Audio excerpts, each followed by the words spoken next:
کیا واقعہ کچھ گناہ ایسے ہیں جو ہماری نیکیوں کو آگ کی طرح جلا دیتے ہیں؟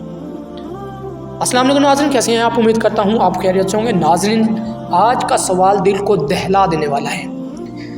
ذرا سوچو، برسوں کی نمازیں، آنکھوں کے آنسو، صدقے خیرات اور ایک گناہ سب راکھ کر دیتا ہے۔ ہم نیکی کرتے ہیں مگر کچھ گناہ ایسے ہوتے ہیں جو خاموشی سے ہمارے اعمال نامے کو کھوکھلا کر دیتے ہیں۔ نہ ہمیں خبر ہوتی ہے، نہ ہمیں احساس۔ قرآن کی سخت تنبیہ۔ اللہ تبارک و تعالیٰ فرماتے ہیں، اے ایمان والو، اپنے صدقات احسان جتا کر اور تکلیف دے کر ضائع نہ کرو۔ یعنی نیکی کے بعد اگر غرور آ گیا تو نیکی ختم ہو جاتی ہے۔ وہ 7 گناہ جو نیکیوں کو جلا دیتے ہیں۔ نمبر 1، ریاکاری، مطلب دکھاوا۔ نماز اللہ کے لیے مگر نظر لوگوں پر، یہ سب سے خطرناک گناہ ہے۔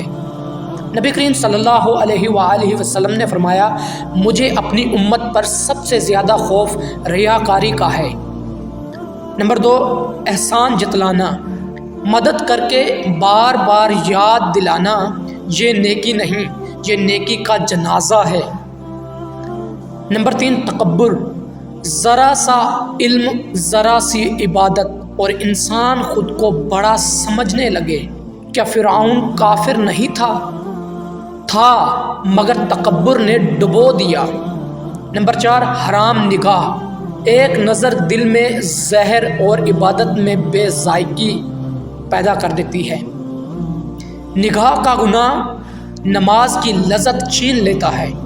نمبر 5، والدین کی نافرمانی، ماں باپ رو رہے ہوں اور ہم نفل پڑھ رہے ہوں، ایسی عبادت اللہ کے ہاں قبول نہیں ہوتی۔ نمبر 6، زبان کا گناہ، غیبت، طنز، بد دعا، کسی کا دل توڑنا۔ نبی کریم صلی اللہ علیہ وآلہ وسلم نے فرمایا، قیامت کے دن کچھ لوگ نمازوں کے پہاڑ لے کر آئیں گے مگر وہ سب دوسروں کو دینے پڑ جائیں گے۔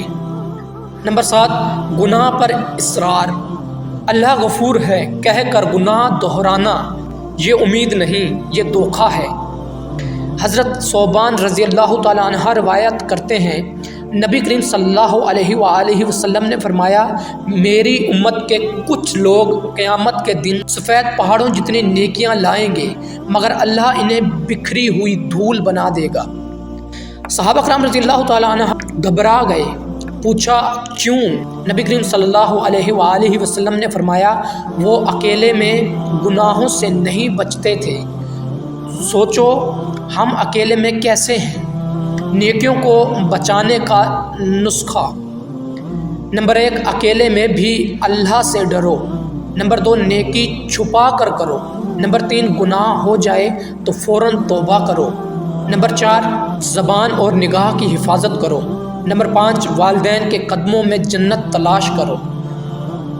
اگر آج تک نیکیاں ضائع ہوتی رہیں تو مایوس نہ ہو، ایک سچی توبہ سب کچھ واپس لا سکتی ہے۔ کیا ہم واقعہ اپنی نیکیوں کی حفاظت کر رہے ہیں یا خود ہی آگ لگا رہے ہیں؟ کمنٹ میں لکھیں، یا اللہ میری نیکیاں محفوظ فرما۔ اور میں ناظرین سے ریکویسٹ کرتا ہوں سب آمین کہیں۔ آپ کے بھی دل میں اگر کوئی اسلامک سوال ہے تو کمنٹ میں لازمی لکھیں۔ ملتے ہیں کسی نئی ویڈیو میں، تب تک کے لیے اپنا بہت سارا خیال رکھیے۔ اللہ حافظ۔